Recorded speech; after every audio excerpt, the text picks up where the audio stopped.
Yo, what's up, Max? Hey, what's up, JP? Hey, come over and check out what I caught.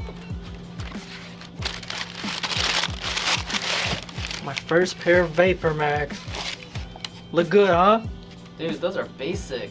Man, they look good. It's off-white, man. What do you think? Off-white, triple white. Oh, come on, man. Stop bashing on me. Dude, do you even run? Shut up. Alright, let's talk about these. Alright guys, it's Max and JP back again for another sneaker unboxing, and today we're going to talk about the Off-White Vapormax Part 2, the all-white pair. So for both of us, we really like the Off-White collection done by Virgil, and for The original collection. The original collection, and we actually didn't own any Vapormax, not even regular Vapormax. So this is our first pair of Vapormax. So JP, out of all the 3 pairs of Off-White Vapormax that are released, which one's your favorite and why? I think my favorite one's still the original Vapormax that came out in the original Off-White the 10 collection. Right. It had a little bit more contrast. It had a black upper, black Air Max unit, and a white swoosh. White swoosh, right. And the tongue is also white. Yeah. The Part 2 shares the same Off-White details as the OG.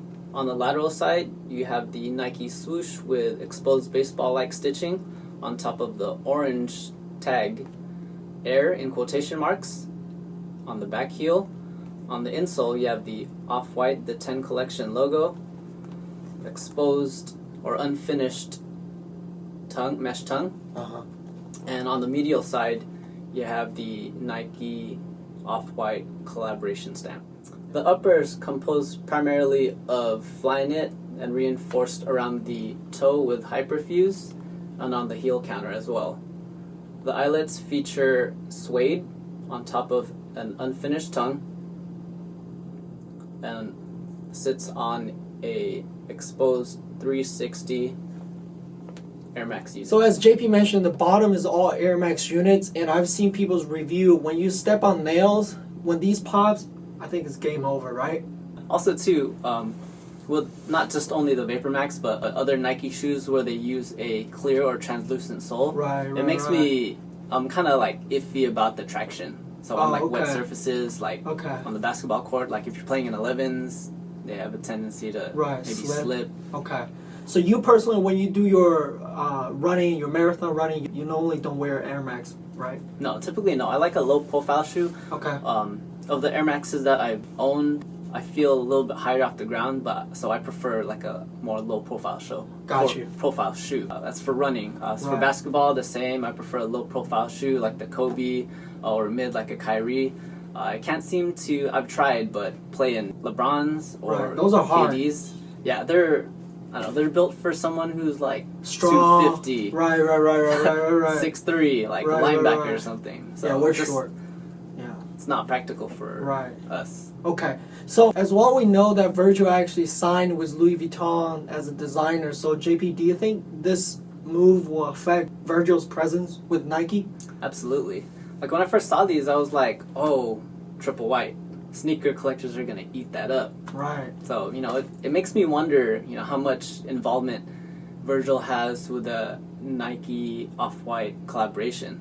Because, when the original collection released, it did so well. And we see this, it continues to gain value, like on GOAT, on StockX, the same shoes.